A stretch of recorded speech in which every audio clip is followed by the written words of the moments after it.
በስመ አብ ወወልድ ወመንፈስ ቅዱስ አሐዱ አምላክ አሜን። ክቡር አባታችን ሊቀ ብርሃናት መምህር ሄኖክ የደብራችን አስተዳዳሪ፣ ክቡራን አባቶቼ ካህናት፣ ወንድሞቼ ዲያቆናት፣ የእግዚአብሔር ቤተሰቦች፣ ወንድሞች፣ እህቶች፣ እናቶች፣ አባቶች በእግዚአብሔር ፍጹም ሰላም እንደምን ሰነበታችሁ? እንደምን አደራችሁ? አሜን። በቸርነቱ ጠብቆ አቆይቶን በእድሜያችን ላይ ይህችን ቀን ጨምሮ ሳምንቱን በሳምንት ተክቶ በተቀደሰው ስፍራ ለምስጋና የሰበሰበን ልዑለ ባሕሪ ቅዱሰ ባሕሪ እግዚአብሔር አምላካችን ስሙ ዛሬም ዘወትርም ለዘላለም የተመሰገነ ይሁንልን። እንደ እግዚአብሔር አምላካችን መልካም ፈቃድ ለጥቂት ደቂቃ የምነጋገርበት የትምህርታችን ርዕስ የሚሆነን የሚላችሁን ሁሉ አድርጉ የዮሐንስ ወንጌል ምዕራፍ 2 ከቁጥር 4 ላይ ተጽፎ የምናገኘው ኃይለ ቃል ነው። ቃሉን ሁላችንም እስቲ እንመስክር። የሚላችሁን ሁሉ አድርጉ። ስለ ቃሉ የእግዚአብሔር አምላካችን ስም የተመሰገነ ይሁን። ይህ ክፍለ ንባብ በቅዳሴው የተነበበልን ወንጌል ነው። ምዕራፍ 2 ከቁጥር 1 እስከ 11 ድረስ ያለው ታሪክ በዚህ ሳምንት በሚውለው ሰንበት ላይ እንድንማርበት፣ እንድንመከርበት፣ እንድንገሰጽበት የተቀመጠልን የወንጌል ክፍል ነው። ይህ ክፍል ከቃና ዘገሊላ ጀምሮ ሲነገር የቆየ ነው። በቃና ዘገሊላ ዕለት ስለ በዓሉ ምንነት፣ በዓሉ ምን እንደሆነ፣ ለምን እንደሚከበር በስፋት በዕለቱ ተመልክተናል። በተጨማሪም ደግሞ ይህንን የወንጌል ክፍል በዛው በዓሉን አስመልክቶ ሲሰጥ ቆይቷል። በዛሬው ዕለት ደግሞ ይህንን የወንጌል ክፍል ተአምራቱን ብቻ በዓሉን ሳይሆን የተደረገውን ተአምራት ብቻ በማየት በመመልከት ከሕይወታችን ጋር እንዴት እንደሚገናኝ፣ ሕይወታችን በዛ ውስጥ ምን ትምህርት ያገኛል፣ ያ ተአምር ለኛ ምን ማለት ነው የሚለውን ባጭሩ እንመለከታለን ማለት ነው። ይህ የወንጌል ክፍል ሁላችንም እንደምናውቀው ጌታችን መድኃኒታችን ኢየሱስ ክርስቶስ በድንቅ ተአምራቱ በሰርግ ቤት ተገኝቶ የጎደለውን የሞላበት፣ አለቀ የተባለውን ሙሉ ያደረገበት፣ የእመቤታችን የቅድስት ድንግል ማርያም ምልጃ በግልጽ የታየበት የወንጌል ክፍል ነው። ወንጌሉ በስፋት መድኃኒታችን ኢየሱስ ክርስቶስ ያደረገውን የመጀመሪያ ተአምር ምን እንደሆነ የምንገነዘብበት ክፍል ነው። ይህ ታሪክ በዚህ የወንጌል ክፍል ላይ ሲጻፍ በጣም ቁም ነገር የሆነ በጣም ብዙ መልእክቶችን በውስጡ የያዘ ስለሆነ ይህ ታሪክ ከመጽሐፍ ቅዱስ ክፍል በሐዲስ ኪዳን፣ ከሐዲስ ኪዳን በወንጌል፣ ከወንጌል በዮሐንስ ወንጌል ላይ የተጻፈ ነው። ዮሐንስ ወንጌሉን ሲጽፍ የመረጣቸው ታሪኮች በጣም ጥልቅ የሆነ መለኮታዊ መልእክት ይዘት ያላቸውን ቅዱስ ዮሐንስ የጻፈው አብዛኛውን ስለ ነገረ መለኮቱ ጌታችን መድኃኒታችን ኢየሱስ ክርስቶስ ወደዚህ ምድር ከመምጣቱ በፊት ድንቅ አድራጊ አምላክ እንደሆነ፣ በአንድነት በሶስትነት የኖረ እንደሆነ ለማሳየት የጻፈው ወንጌል ገና ሲጀምር ከሰማይ በሰማይ እንደነበረ በመጀመሪያ ቃል እንደሆነ፣ ያ ቃል እንደመጣ፣ ቃል በመጀመሪያ ከእግዚአብሔር ጋር እንደነበረ መስክሮን፣ ያ ቃል አምላክ እንደሆነ የሚያሳዩ ድንቅ ድንቅ ተአምራትን ደግሞ በወንጌሉ ላይ ጽፏል ማለት። አምላክነቱን በደንብ አጉልቶ የሚያሳይ ሰው ብቻ መስሏቸው ወይ ደግሞ ነብይ ብቻ መስሏቸው እንዲሁ አሳንሰው እንዳይመለከቱት በነቢያት በጻድቃን ብቻ የሚፈጸሙ ተአምራትን ሳይሆን ከዛ በላይ መለኮታዊ ኃይልን የሚጠይቁ ተአምራትን ነው በጥልቀት አንስቶ የሚጽፈው። ለዛ ነው ይህንን ታሪክ በሌሎች የወንጌል ክፍል የማናገኘውን ታሪክ መርጦ በዝርዝር በቃና ዘገሊላ ሰርግ እንደነበረ ብሎ አትቶ በዛ የተካሄደውን የምልጃ ሥራ የእመቤታችን የቅድስት ድንግል ማርያምን ሥራ ጥየቃ በደንብ አጉልቶ አስቀምጦ ጌታችን ኢየሱስ ክርስቶስ በቃል ሳይሆን በሐልዮ ያደረገው ተአምር እንደሆነ ምንም ቃል ሳይናገር ቃል ሳይወጣው ዝም ብላችሁ ቀርታችሁ ስጡ ባለበት ቅጽበት ያ ውሃ ወደ ወይንነት እንደተቀየረ መጀመሪያም እግዚአብሔር አምላካችን ዓለምን ሲፈጥር በእንደዚሁ እንደፈጠረው ለማሳየት ነው። ክርስቲያኖች ልብ ልንለው ስለሚያስፈልግ ነው። ተራ የሰርግ ቤት ታሪክን ለማምጣት አይደለም፣ ነገረ መለኮት በውስጡ ለማተት ነው። ይህ የወንጌል ክፍል ሲጀምር በሦስተኛው ቀን በቃና ዘገሊላ ሰርግ ሆነ ይላል። ሦስተኛ ቀን የሚላት መድኃኒታችን ኢየሱስ ክርስቶስ ጾሞ 40 ቀን ከተጠመቀ በኋላ 40 ቀን በገዳመ ቆሮንቶስ ጾሞ የወረደው በዕለተ ሰንበት ነው። 40ኛው ቀን ሲፈጸም ማለት ነው። ሰንበትን 1 ብሎ ሰኞን 2 ብሎ ማክሰኞ 3ኛ ቀን ማለት ነው። ጾሞ ከወረደ 3ኛ ቀን ወይም አንድምታ ላይ ደግሞ ሰርጉ ከተጀመረ 3ኛው ቀን ማለት ነው። በእስራኤላውያን ባህል ሰርግ 7 ቀን ነው የሚደረገው። 7 ቀን ስለሚደረግ ሰርጉ ፕሮግራሙ የተጀመረው እሁድ ነው። ከእሁድ እስከ ቅዳሜ ነው የሚደረገው ሰርጉ ማለት 7 ቀን ሙሉ ሰርግ ነው። 3ኛው ቀን ላይ ማለት ይህች ቀን ማለት ነች፣ ማክሰኞ ማለት ነው። ጌታችን ኢየሱስ ክርስቶስ ጾሞ እንደጨረሰ በዕለተ ሰንበት ደቀ መዛሙርትን የመረጠው 2ቱን ቀን እነ ስምዖንን እነ ናትናኤልን እየጠራ ኑ ተከተሉኝ እያለ በመንገድ ላይ እየሰበሰባቸው ነበር። እነሱን ሰብስቦ ሲጨርስ ነው ወደዚህ የሰርግ ቤት የሄደው የተጓዘው ይላል። ናዝሬት ገሊላ በገሊላ በምትገኘው ቃና በምትባለው ቦታ ይላል። እስራኤልን በሶስት መክፈል ይቻላል። ገሊላ ብሎ በአንድ በኩል፣ ሰማርያን በሌላ በኩል፣ በደቡቡ ደግሞ ይሁዳ። እነዚህ ሶስቱን መመልከት በገሊላ የምትገኘዋ ቃና ማለት ነው። ሌላ ቦታ ቃና ስላለች ነው። በዛ ቦታ ላይ ለናዝሬት ቅርብ ስለሆነች የናዝሬትም ሰዎች ስለሚመጡባት ማለት ነው ቦታዋን ግልጥ አድርጎ የጻፈው። የት ሩቅ ቦታ አይደለም የተካሄደው ማለት ነው። እዛው ገሊላ ክፍል ውስጥ ሆኖ ከናዝሬት ወደ ቃና ቅርብ ስለሆነ በገሊላ አውራጃ በዛ ክፍል የምትገኘዋ ከተማ ቃና በዛ ሰርግ ነበረ ብሎ ተናገረ ማለት ነው። በዛ ሰርግ ላይ የተጋበዙትን ሶስት ዋና ዋና አካላት መጀመሪያ ላይ ጠቅሷቸዋል። የመጀመሪያው የጌታ እናት በዚያ ነበረች ይላል። ከጌታ እናት ከጠቀሰ በኋላ ደግሞ ኢየሱስና ደቀ መዛሙርቱም በዛ ተገኝተው ነበር ይላል። ይህ ክፍል የሚያስረዳን ክርስቲያኖች መጀመሪያ የተጠቀሰው ማን ነው? በዚህ ክፍል ላይ የጌታ እናት በዚያ ነበረች ነው የሚለው።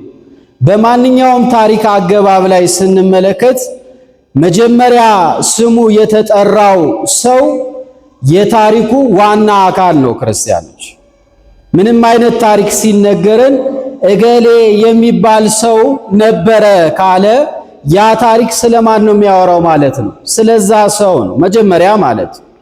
በዚህ አግባብ ነው የጌታ እናት ብሎ የአምላክ እናት ብሎ ጠርቷት በዚያ ነበረች።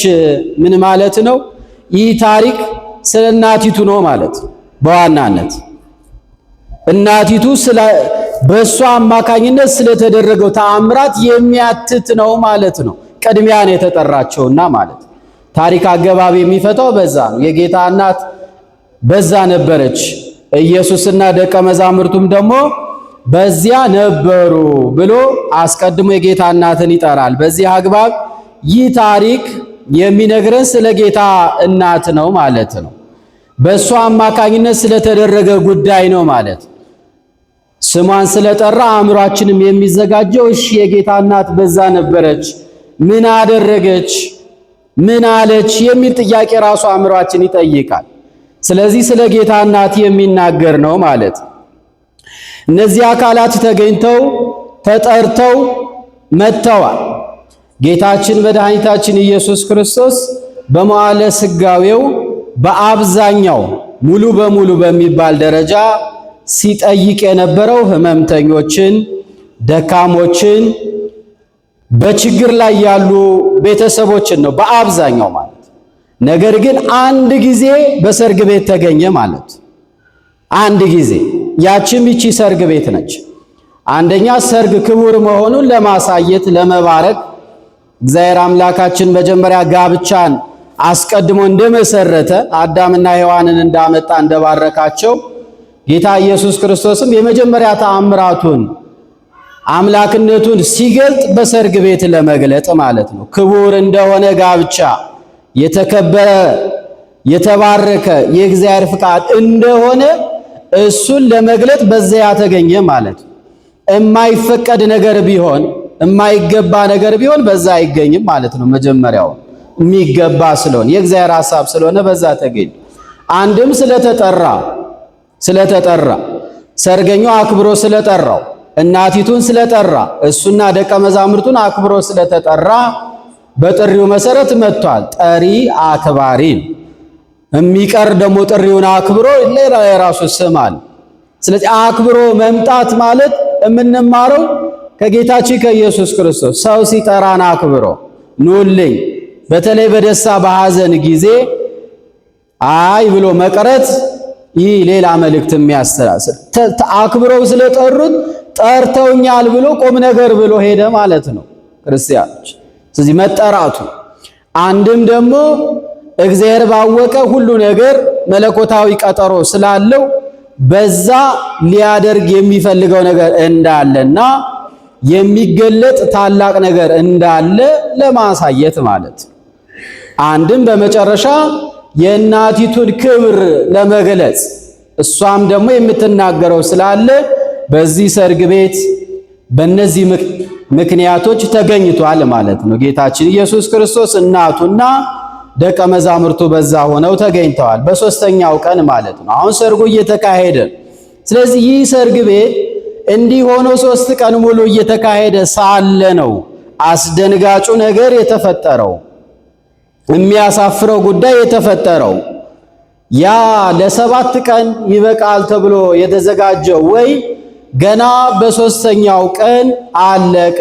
ክርስቲያኖች ሰርገኛ ሆኖ ድግስ ደግሶ ሰው አበላለሁኝ አዘክራለሁኝ ብሎ ሰው እንዲህ አይነት ነገር ሲገጥመው እጅግ የሚያሳቀቅ ነው። ክርስቲያኖች በተለይ በእስራኤላውያንና በእኛ ባህል ማለት ነው።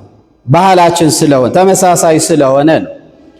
በሌሎቹ ባህል ቢሆን ምናልባት ሶሪ አለቀ ሊባል ይችላል፣ ምንም ችግር ስለሌለ ማለት ወይ ሌላ ጊዜ እናደርገዋለን ሊባል ይችላል። በእነዚህ ባህል አካሄድ ግን ይህ ማለት ትልቅ ሀፍረት የሚያከናንብ ጉዳይ ነው። ክርስቲያኖች ብዙ ስም ያሰጠዋል። እነ ዶኪማስ የሚባሉት ሰርገኞች ሰርግ ደግሰው ወይኑ አለቀባቸውና ተዋረዱ የሚባል ታሪክ ሊጻፍ ይሆናል ማለት ነው። ክርስቲያኖች ከየት ይመጣል? ወይን እንዲህ በቀላሉ በአንድ ጊዜ ገዝተው የሚያመጡት ነገር አይደለም። ቶሎ የሚገኝ ከጎረቤት ላምጣው የሚባል ነገር አይደለም። ብዙ ጊዜ ተዘጋጅቶ እንዲጣፍጥ ተደርጎ ብዙ ጊዜ ቀናትን ፈጅቶ የሚዘጋጅ ነገር ነው። ክርስቲያኖች ያ ነገር ነው እንግዲህ ይበቃል የተባለው አለቀ። እንዲህ አይነት ሀፍረትን ሊያመጣ የሚችል ጉዳይ ተከሰተ ይላል። ክርስቲያኖች ይህ እንደተከሰተ በውስጥ ያሉ አስተናጋጆች አሳላፊው ሳያውቅ በውስጥ ያሉት ይነጋገራሉ። ጉድ ልንሆን ነው፣ ልንዋረድ ነው፣ በሰፈሩ ስም ሊወጣልን ነው፣ ሀፍረት ልንከናነብ ነው ብለው ይነጋገሩ ነበር። የጌታ እናት በዛ ነበረች። እነዚህ ሰርገኞች ደስታቸው ሙሉ እንዲሆን በመስተንግዶ ቦታ ላይ ስታግዝ ደፋ ቀና ስትል የነበረች እናት ነች ማለት። እናታችን ድንግል ማርያም የትህትና እናት ስለሆነች ታስታውሱ እንደሆነ ኤልሳቤጥ በጸነሰች ጊዜ ጽንሷ እንዳይታወቅ ተሸሽጋ ነበረ ይላል። ማንም ሰው እንዳያውቅ እንዳይሰማ፣ ይህ ነገር ደግሞ ታሪክ ተገልብጦ እንዳልዋረድ ብላ ጽንሷን ሸሽጋ ነበር። በሸሸገች ጊዜ የሚያግዛት ሰው አልነበረም። ካህኑም ሽማግሌ ነው፣ ሊረዳት አይችልም። እሷም ትልቅ ሴት ነች፣ ያንን ነገር ልትቋቋመው አትችልም። ልታግዛት ወደ ኤልሳቤጥ የሄደች ድንግል ማርያም ነች። ልታርሳት ሰው በሌለበት ምንም ነገር በሌለበት ደፋ ቀና ልትል ይህቺ በትህትና የምትመላለሰው ድንግል ማርያም እኮ ስሟ ራሱ የጌታ እናት እኮ ነው የምትባለው። የአምላክ እናት ልትሆን እኮ ነው ክርስቲያኖች። የአንድ ባለስልጣን እናት መሆን፣ የአንድ የሀገር መሪ ሚስት መሆን እንዴት እንደሆነ ታዩታላችሁ።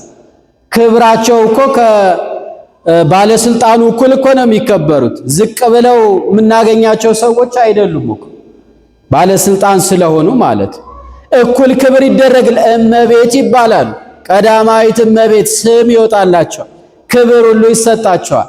በማጀት አታገኟቸው፣ ደፋ ቀና ሲሉ አታገኟቸውም። በስልጣን ላይ ከብረው ከፍ ከፍ ብለው ምድራዊ ባለስልጣን የሱ ባለቤት ስለሆኑ የሱ እናት ስለሆኑ እንዲህ የሚደረግላቸው ከሆነ ሰማይና ምድርን ለፈጠረ ጌታ እናት መሆን ክብሩ እንዴት አድርገንስ ማክበር ይቻላል? ክርስቲያኖች ይከባድ ነገር ነው። ይህ ሁሉ ክብር ሆኖ እሷ በትህትና ትመላለሳለች። በትህትና ዝቅ ብላ በማጀት ትገኛል። በዚያ ነበረችና ወይኑ ማለቁን አወቀች። ወይኑ ማለቁን አወቀች።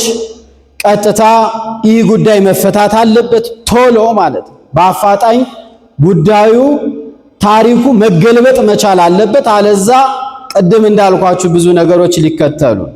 ስለዚህ እመቤታችን በፍጥነት ወደ ልጇ ሄደች። ሁሉን ማድረግ እንደሚችል የምታውቅ እሷ ብቻ ነች። የተጠሩት ደቀ መዛሙርት እንኳን የሚያውቁት ነገር አልነበረም። ገና በሐሳብ ነው የነበሩት። ይሄ መሲሁን እኮ አገኘ ነው እሱ የሆነ እንደ እየተባባሉ ነው። ገና ክርስቲያኖች ማመንና ለማመን ላይ የነበሩ ናቸው። ተአምራት አላዩም፣ ምንም ነገር አላወቁም፣ አልሰሙ። ተአምር ማድረግ እንደሚችል የምታውቅ እናቱ ነች። ከልጅነቱ ጀምራ እሷ ነበረች። ብዙ ድንቅ ተአምራትን እንደሚያደርግ ታውቃለች። ጊዜው ገና ስለነበረ የማዳኑ ቀን ገና ስላልመጣ ግን ሁሉን በልቧ ትጠብቅ ነበረ ይላል መጽሐፍ። ሁሉን በልቧ ይዛ ምንም ነገር እንዳልተፈጠረ በልቧ ቆይታው ይዛው ነው። ሁሉን ነገር በልቧ ነበር የምትይዘውና በዚህ ቀን ግን ይህንን ጥያቄ ልትጠይቅ ወደ ልጇ ሄደች።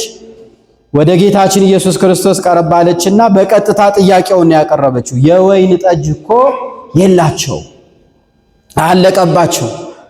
ሰው ሳይስተናገድ፣ ሰው ጠጥቶ ሳይረካ፣ ሰርጉ ሰርግ ሳይመስል፣ ደስታው ደስታ ሳይመስል ሊዋረዱ ነው። ይህ ችግር ገጠማቸው። ስለዚህ የምታደርገውን አድርግ ክርስቲያኖች። ይህ አንድም ትህትና እኮ ነው። ለእሷ ትህትና ነው። እሷ ራሱ መቀየር ትችላለች እኮ በእውነቱ ማለት ነው። ሙሴ አልቀየረም፣ ውሃውን ወደ ደም አልቀየረም። በጸጋ ያደረበት ሙሴ ማለት ነው። ኤልሳ መርዝ የሆነውን ውሃ ጨው ነስንሶ ቢጸልይበት ጣፋጭ ውሃ አላደረገውም፣ አድርጎታል። በጸጋ ያደረበት ኤልሳ ማለት ነው። እሷ ምልዕተ ጸጋ የሆነች የጎደለባት የሌለ ይህንን ውሃ ወደ ወይን መቀየር ትችላለች። እሷ የከበረ ስለሌለ ማለት ግን ትህትናው በሚቀድመው በእመቤታችን አእምሮ ውስጥ ክርስቲያኖች ቆይ ልጅ ያድርገው፣ ቆይ እኔ ዝቅ ልበል፣ እኔ ገረድ ልሆን፣ እኔ ታች ልሆን ነው የእሷ ሐሳብ። ስለዚህ ትህትና ስለሚቀድም በአእምሮዋ ሄዳ ለልጇ ነገረችው ማለት የወይን ጠጅ እኮ የለችም ለትህትናም። ስለዚህ አሳሰበች ጉዳያቸውን። ጌታችን ኢየሱስ ክርስቶስም ይህን ስትነግረው አንቺ ሴት ከአንቺ ጋራ ምን አለኝ? ጊዜ ገና አልደረሰም ብሎ ተናገራት ይለናል መጽሐፍ። ይህ ግልጽ ነው። ብዙ ጊዜ ተተርጉሟል፣ ተነግሮናል። አንቺ ሴት መጽሐፍ ቅዱሳዊ አባባል። አንቺ ሴት ገና አዳም የተናገረው የአክብሮት ቃል ነው። ስጋሽ ከስጋዬ ብሎ ያመጣ ብዙ ነቢያት ከዛ በኋላ ተናግረውታል። አንተ ሰው ካንተ ጋር ምን አለ? አባባሉ ራሱ መጽሐፍ ቅዱሳዊ ነው። በመጽሐፍ ቅዱስ ያለን ምን ማልሰማሽ ምን ጉዳይ አለ? አንቺ ጠይቀሽ ነው ወይ እንደማለት ነው። ክርስቲያኖች ባትጠይቂስ ይደረግልሽ የለ ወይ? ከአንቺ ጋራ ምን አለኝ? ይህ አነጋገር ነው። ለኛ ግልጽ ነው። ግልጽ እንዳይሆንለት የሚፈልግ ሰው ካለ ግን አተረጓጎሙን በራሱ ይተረጉምና አይ ጊዜው ገና ስላልደረሰ ብሎ ሊተረጉም ይችላል። ግን መጽሐፉ አያስኬደው። የተጠየቀው ጉዳይ ስለተፈጸመ ማለት ተፈጽሟል። ወይን የላቸውም አለችው። አንቺ ሴት ካንቺ ጋር ምን አለኝ? ጊዜ ገና ነው አለ። ስለዚህ ጉዳዩን እሷ ሌላ ነገር እንደሚነግራት ስለምታውቅ ቀጥታ ይሄንን ሲናገር የሚላችሁን ሁሉ አድርጉ። እምቢ ቢላት ኖሮ ወደ ሌላ ንግግር አልነበረም የሚገባው። ኧረ እባክህ ኧረ አድርግላቸው። እንዲህ አይነት ንግግር እኮ ነው የሚገባው። ግን ስለተግባቡ እናትና ልጅ የሚላችሁን ሁሉ አድርጉ ነው በቃ። ወደ ጉዳዩ ወደ መፍትሄው እንግባ ነው የሷ። እንዲህ አይነት አባባሎች አሉ። በሀገራችንም በየአካባቢው የምንናገራቸው አነጋገሮች አሉ። እንዲህ በመጽሐፍ ላይ ተጽፎ የምናገኘው ሁለት ሰዎች ተጣልተው ወደ ሽማግሌዎች ሄዱና አንደኛው ከሳሽ የሰጠሁትን ዕቃ አልሰጥም አለኝ አለ። ለዚህ ተጣላሁት አለ። ያኛው ተከሳሽ ደግሞ ምን አለ? እኔ አልሰጥህም አላልኩትም አለ። እንዴት ትናንትና መጥቼ ስጠይቅህ ዕቃውን ስጠኝ ስልህ እማልሰጥህ አልከኝ አይደለም እንዴ አለ። አሁን ይሄ ሰውዬ እማልሰጥህ የሚለውን የተረዳው በምንድን ነው ማለት? አልሰጥህም የሚለው ማለት አነጋገሩ ዘይ። ይሄ ሰውዬ ግን ከመጣበት አካባቢ እማልሰጥህ ማለት ምን ማለት ነው እንዴ? ለአንተ ያንተ ዕቃ እኮ ነው። ለምንድን ነው የምከለክልህ? ለምንድን ነው ማልሰጥህ ነው ያልኩህ? እንዲህ አይነት አነጋገሮች ግራ ሊያጋቡ ይችላሉ ማለት ነው። በዚህ አይነት ሕሳቤ ይዘው ብዙዎች በዚህ ቃል ስተዋል ክርስቲያኖች። ይሄ ለነሱ ስለሆነ ለኛ ግን ስለምንረዳው ማለት ይህንን ተናገረ። ለትምህርታችን ርዕስ ያደረግነው ቃል ደግሞ እመቤታችን ቅድስት ድንግል ማርያም ተናገረች ማለት የሚላችሁን ሁሉ አድርጉ። እሱም እንዲህ አላቸው፣ ጋኖቹን ሙሏቸው። ስለ ብዙ ምክንያት ጊዜ ያልደረሰም ብሏል። ጊዜ እንዳልፈጅ ብዬ ዋናው ነገር ግን አማናዊ በወይን የተመሰለው ደሜ የማፈስበት ጊዜ ገና ነው። በቀራንዮ ለሕዝብ ሁሉ የሚሆን ለድህነት የሚሆን ደሜን የማፈሰው በቀራንዮ ነው። ይሄ ገና ነው ለማለት ነው። ለሌላም ምክንያቶች መጽሐፉ ተርኮታል። በዚህ ምክንያት ጊዜ ገና ነው ካለ በኋላ ከተነጋገሩ በኋላ ምስጢራዊ ነገር በቀጥታ ሄደ። 6 ጋኖች ነበሩ፣ ውሃ ሙሏቸዋል። የመጀመሪያው የሚላችሁን አድርጉ ስለተባሉ እነሱም ምን ሊያደርግ ነው የሚል ግራ በመጋባት ያንን ትልልቅ 2 መቅጃ ትልልቅ መቅጃ መያዝ የሚችል 6 የድንጋይ ጋን ውሃ ሞሏቸው ማለት። ከዛስ ስጡ፣ ለአሳላፊው ሄዳችሁ ስጡት፣ ይቀይረው፣ ይጸልይበት፣ ምን ይባል ምንም የሚታወቅ ነገር የለም። በቃ ትእዛዝ መስጠት ስለሚችል በሐልዮ የተደረገ ተአምራት ስለሆነ እሱ በሚያውቀው መንገድ ይቀየራል። ባለስልጣን ስልጣን በእጁ ላይ እንዳለ ሁሉም ማድረግ የሚችል አምላክ እንደሆነ ይህንን በተቀመጡበት ሐዋርያትም ባሉበት የተመረጡት እዛ ደግሞ የሚያስተናግዱ ሰዎች ባሉበት ይህንን ተአምራት አደረገላቸው ማለት ነው። ክርስቲያን እነዛ የተባሉትም እሱ ሚላችሁን አድርጉ ተብለዋል። ከዛ ውሃ የሆነውን ስጡ ካላቸው በኋላ ቀርተው ለአሳላፊው ወስደው ይሰጡታል ማለት። አሳላፊው ያ የመጣለት ወይን መሆኑን ተመልክቶ ውሃ አይደለም ወይን መሆኑን አየ ማለት ነው። ተለውጧል ማለት። ስለዚህ ሲቀምሰው እጅግ አደነቀ፣ ገረመው። ወደ ሙሽራውም ተጠግቶ እንዴት ያለ አይነት ነገር ነው በአንተ ቤት የሚታየው? በሌላ ሰርግ ቤት መጀመሪያ መልካሙ ይቀርብና በደንብ ከወሰደ በኋላ ሰው ሊያልቅ አካባቢ ሲሆን ያው የቀረውን ውሃም እየጨመሩ እያቀጣጠኑ ይሰጡታል። መናኛውን ያመጡለታል። መጀመሪያ ጥሩ ነው፣ ከዛ መናኛው ይቀርባል። በአንተ ቤት ግን የታየው ሌላ ነው። መጀመሪያ መናኛ መልካም ያልሆነውን ብዙ ጣዕም የሌለውን አመጣኸው። አሁን ያ ደግሞ ሲያልቅ ከሱ የበለጠውን እንዴት አመጣኸው ብሎ ሙሽራውን ወደ ማድነቅ ገባ ማለት ነው። አሳላፊ አላወቀም ነበርና ማለት ነው። ይህንን ያዩ በውስጥ ያሉ ናቸው። አሳላፊ ሄዶ ሙሽራውን አደነቀ፣ ሙሽራውን አመሰገነ። ሙሽራውም የገባው አይመስል፣ ምክንያቱም ታሪኩ ስላልተጻፈ ዝም ነው የሆነው። ግን በዛ ጊዜ ደቀ መዛሙርቱ አዩ፣ አመኑበት ይላል። የመጀመሪያው ተአምር ተፈጸመ። መጽሐፉም ጌታችን ኢየሱስ ክርስቶስ የማዳን ስራውን ከጀመረ በኋላ በአደባባይ ሰው እያየው በምልጃ አማካኝነት የመጀመሪያውን ተአምር አደረገ። ሐዋርያቱ ትንሽ ሲያመነታቱ ነበረ። ምን ልናይ እንችላለን ብለው ሲጠብቁ ነበረ። ይህንን ድንቅ ተአምራት አይተው እስከ መጨረሻው ቤታቸውን ጥለው ተከተሉት። ክርስቲያኖች ይህንን አድርጎ አንደኛ ተአምራቱን ገለጸ፣ ሁለተኛ በዛ በሰርግ ቤት የጎደለውን ሞላላቸው፣ ከኀፍረት አዳናቸው። የእመቤታችን በጥየቃዋ አማካኝነት ይህ እንደሆነ እንደተገለጸ ዮሐንስ ስለነበረ ለምስክርነት ደግሞ እሱ ጻፈው ማለት ነው። ክርስቲያኖች ባጭሩ ታሪኩ ይህ ነው። ጥቂት በርዕሳችን አማካኝነት መልእክት አስተላልፈን እንጨርሳለን። የሚላችሁን ሁሉ ምን በሉ አድርጉ። የታሪኩ ዋናው ማዕከል ማለት የዋናው ማዕከል ከዚህ ታሪክ የምንማረው በዚህ ኃይለ ቃልነት ነው። የወይን ጠጅ የላቸውም ብሎም ኃይለ ቃል ማውጣት ይቻላል፣ ያው እንደ አስተማሪው ስለሆነ የሚላችሁን ሁሉ አድርጉ። ግን የታሪኩ ተአምራቱ መፈጸሚያው መመሪያው እሱ ነው። ክርስቲያኖች እኛስ በሕይወታችን የጎደለ የለም ወይ? እኛስ የምንሻው የለም ወይ ነው? ክርስቲያኖች የምንጠይቀው መንፈሳዊ ጉዳይ የለም ወይ ነው? ክርስቲያኖች ያለቀብን ጉዳይ የለም ወይ ነው? ክርስቲያኖች ያልቃል፣ ብዙ ነገሮች ያልቃሉ። ክርስቲያኖች ጤናው ያልቃል፣ ገንዘቡ ያልቃል፣ አለኝ የምንለው ብዙ ነገር ያልቅብናል። ዘመድ ያልቃል፣ ተስፋ የምናደርገው ነገር ሊያልቅ ይችላል። እድሜ ያልቃል፣ ሀብት ያልቃል፣ ሁሉ ነገር ያልቃል። ክርስቲያኖች መንፈሳዊ ሕይወት ሁሉ ያልቃል።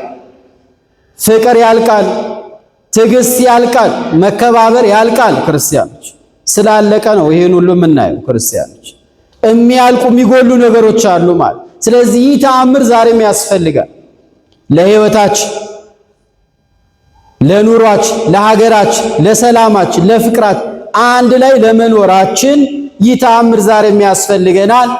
ድንግል ማርያም በአማላጅነቷ ትጠይቅልን። ክርስቲያኖች ምን ይጎለዋል? እግዚአብሔር ግን ከኛ የሚሻው እርስ በርስ እንድንዋደድ እርስ በርስ እንድንፈላለግ ነው የሚፈልገው። ክርስቲያኖች አማላጅነት ማለት እርስ በርስ መፈላለግ ማለት ነው። እግዚአብሔር ይህንን ይፈልጋል። ሂድና ገሌ ጠይቀው ይጸልይልህ፣ ሂድና ገሌን አሳስበው እሱ ይንገርልህ። ይህ ማለት እግዚአብሔር ፍቅር ሲያስተምረን ነው እንጂ ዝም ብሎ ከዙፋኑ እንደው በአንድ ደቂቃ ሁሉን ማውረድ አይችልም። እግዚአብሔር ይችላል። አማላጅነት ማለት ፍቅር ነው፣ ትህትና ነው። እስቲ ወንድሜ ልጠይቀው፣ እስቲ ወንድሜ ይጸልይልኝ ማለት ነው። ክርስቲያኖች ሌላ ማለት አይደለም። መለኮታዊ ኃይል አላቸው ማለት አይደለም። እንደዛ እያልን አይደለም። እመቤታችን ታማልደናለች ማለት ፈጣሪያችን ነች ማለት አይደለም። ፈጣሪ አይደለችም። ይህንም እናውቃለን እኮ ከስጋዋ ስጋ ነሳ ነው እንጂ የምንለው፣ ከፍሎ ተዋሃደ ነው እንጂ የምንለው። እመቤታችን በመለኮቱ አልተዋሃዳትም፣ መለኮት አልሆነችም እሷ።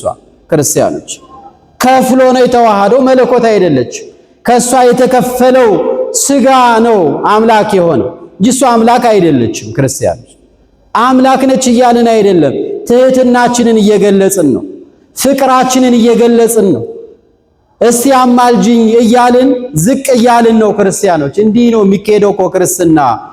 በትዕቢት እግዚአብሔር ፊት እኔ ፊት ለፊት ቆማለሁ ማለት እንዴት እንዴ? በምን ስራ ሲቆማል? ምን ተይዞ ሲቆማል? የትኛው ጽድቅ ነው? ጻድቃኑ ቅዱሳኑ የእሱን ፊት ላለማየት፣ ቅዱሳን መላእክት ፊቱን ላለማየት ይሸፍናሉ ፊታቸውን እየተባለ የዛሬ ትውልድ ግን ፊት ለፊቱን መቆም ይችላለሁ ይላል። እግዚአብሔር ፊት በምን ኃይል ነው የሚቆም? እንደዛ እኮ አይቆምም። ትህትና ዝቅ ማለት፣ እነገሌ ይቅደሙ፣ እነሱ ይሂዱ፣ እነሱ ያድርጉልኝ ማለት፣ እንደዛ ስንል ነው እግዚአብሔር ራሱ ወደኛ የሚቀርበው ክርስቲያኖች። ይህ አማላጅነት ማለት በውስጡ ያለው የፍቅርና የመከባበር አንዱ ከአንዱ የኔ ከሱ ያንሳል የማለት ሐሳብ ነው በውስጡ ያለው ክርስቲያን፣ ሌላ ነገር አይደለም። ሰዎች ዛሬ በዚህ ያታልሏቸዋል ብዙዎችን። በቃ ኢየሱስ በቂ ነው፣ ኢየሱስ አማልዶናል፣ ኢየሱስ ጨርሶታል፣ ሁሉን ሰው አያስፈልግም፣ ብቻህን ድነሃል፣ ብቻህን ጸድቀሃል። እንዲህ አይነት አነጋገሮች የትዕቢተኛ አነጋገር ነው ሲጀምር ማለት። ትዕቢት ደግሞ እግዚአብሔር ፊት አይቀርብም። ትዕቢተኞችን ምን ይላቸዋል? ያዋርዳቸዋል፣ ዝቅ ነው የሚያደርጋቸው እግዚአብሔር። ቆይ እንደሱ አይደለም ነው የሚለው እግዚአብሔር አምላክ። በእኛ ቤተክርስቲያን ይህ አይነት አካሄድ ነው የሚካሄደው። ትልቅ አባት እያለ እኔ ፊት አልልም፣ ወደ ላይ አይወጥ። አባት አለ፣ ትልቅ አባት ካለ እኔ ዝቅ፣ መምህራን ካሉኛ ዝቅ ነው ክርስቲያን አይደል? እንደዚህ ነው ያለው የቤተክርስቲያኑ አካሄድ። ጳጳሳት ካሉ ከጳጳስ ስር ነው። ጳጳስ እያለ ማስተማር ራሱ አይቻልም። ትህትናውን ተዋረድ ነው። በእኛ ቤተክርስቲያን ስርዓት ነው። እንዲያውም ማወቅ ብቻ አይደለም ግዴታም። በትህትና ዝቅ ሲሉ እኛ ዝቅ ስንል አባቶቻችን ያነሱናል ማለት ነው፣ ከፍ ያደርጉናል። እኛ ግን ትዕቢት ፊታቸው ቆመን ሲያልፉ ተቀምጠን ባንነሳ ምን ማለት ነው? ትርጉም እኮ እያስተላለፍን ነው። ምን ክብር አለ አንተ ምናምን እያልን እኮ የትዕቢት ቃል እየተናገርን ነው ሳናቀው ማለት። ስለዚህ በትህትና ነው ክብር የሚገኝ ክርስቲያኖች። ስለዚህ አማላጅነትን እንዲህ ነው መረዳት እንጂ ሌላ መለኮታዊ ጣልቃ ገብነት እግዚአብሔርን የማስገደድ ጉዳይ ወይ ደግሞ ለዓለም ቅዱሳን አድነውናል ከዘላለም ጥፋት አውጥተውናል የምንል ነገር አይደለም። ይህ የእግዚአብሔር ሥራ ብቻ ነው። ስለዚህ አማላጅነት ምንድነው የሚለውን በዚህ ታሪክ ውስጥ እንረዳለን። በግልጽ የተቀመጠ ስለሆነ በዚህ ቃል እንዳትስቱ ነው። ማንም እንዳያስተን፣ የሚያስትም አይደለም፣ የሚያበረታታ ፍቅር የሚሰብክ ቃል ነው። ክርስቲያኖች እመቤታችንም ለትህትና ነው ሄዳ የጠየቀችው። እሷም እንደ ትዕቢት እኮ ቢሆን እንደ ኩራት ቢሆን ራሷ ታረገው አልነበረም እዛ። ስለዚህ በዛ መንገድ ሰማይል። ሁለተኛው መታዘዝ ነው። መታዘዝ ማለት የራስን ድርሻ ማወቅ፣ ከኔ ምን ይጠበቃል። ውሃውን መሙላት የኛ ድርሻ ነው። ክርስቲያኖች ስራ ሳንሰራ ቁጭ ብለን ከሆነና ቸገረኝ የምንል ከሆነ የማጥፋት ይሆናል። የእግዚአብሔር ጥፋት ይሆናል። ይሄ አይሆንም። ስለዚህ ለችግር መፍትሄው ምንድነው? መስራት። ወጣ ብሎ ስራ ፈልጎ በአቅም የተቻለውን መስራት፣ ከባድ ነገር ያልሆነ ትንንሽ ነገሮችን እየሰሩ ኑሮን መግፋት። ይሄ ከኛ እኮ ይጠበቃል። ክርስቲያኖች ጤናን በአግባቡ መጠበቅ የኛ ስራ ነው። ሰውነትህን ጠብቀው ቤተ መቅደስ ነው አክብረው ይላል።